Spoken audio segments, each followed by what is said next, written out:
Legenda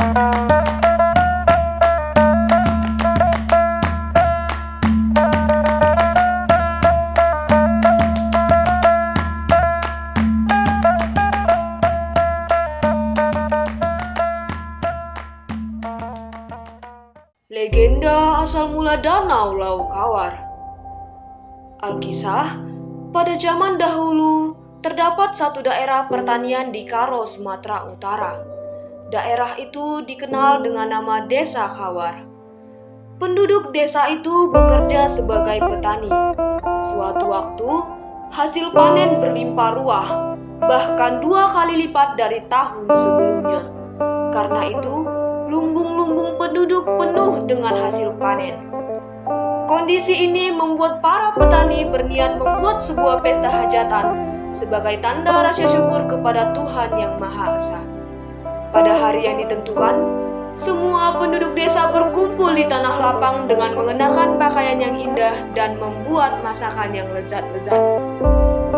Mereka bernyanyi, tertawa, dan tentu saja bersama-sama menyantap sajian pesta yang semuanya lezat-lezat. Semua penduduk desa menghadiri acara tersebut, kecuali seorang perempuan tua yang sedang sakit lumpuh. Semua keluarganya termasuk anak, menantu, dan cucu perempuan tua itu menghadiri pesta tersebut. Perempuan tua itu pun berkata, "Aku benar-benar ingin berada di pesta itu. Tapi aku bahkan tidak bisa berdiri." Perempuan tua itu hanya bisa melihat dan mendengar kemeriahan pesta dari jauh. Saat makan siang tiba, semua orang di pesta berkumpul di sekitar meja untuk makan makanan yang telah disediakan.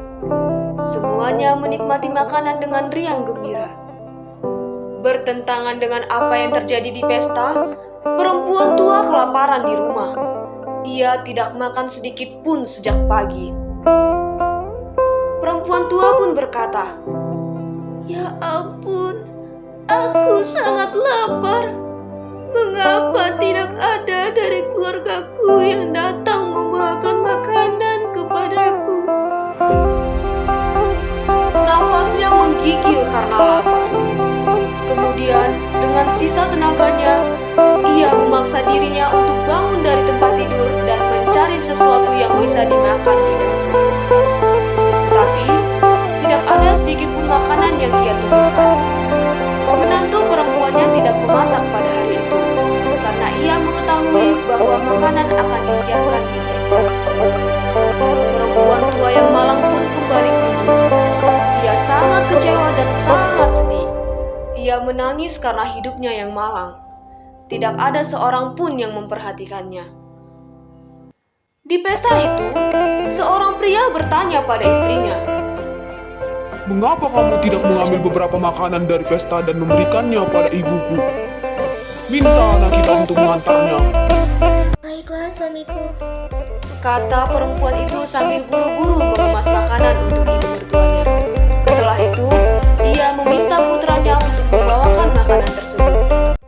"Anakku, tolong bawakan makanan ini untuk nenekku ya." Singkat cerita, perempuan tua itu sangat senang dengan makanan yang dibawa cucunya. Akhirnya, tanpa menunggu waktu lama, ia pun membuka bungkusan tersebut. Namun, kebahagiaan berubah menjadi kesedihan ketika dilihatnya isi dari bungkusan tersebut hanyalah sisa makanan. Hanya ada sedikit nasi dan ada beberapa tulang sapi dan tulang domba. Hampir tidak ada daging untuk dimakan. Apa ini? Apa mereka mengira aku ini binatang? Mengapa mereka memberi sisa makanan? Dia mengeram dengan marah. Sebenarnya, menantu perempuan tua itu membungkus daging sapi dan domba panggang untuk dimakan. Namun dalam perjalanan, sang cucu menyantap makanan tersebut dan memberikan neneknya sisa makanan yang telah ia santap. Perempuan tua itu tidak tahu apa-apa tentang hal ini. Bahkan, ia mengira menantunya sengaja melakukannya.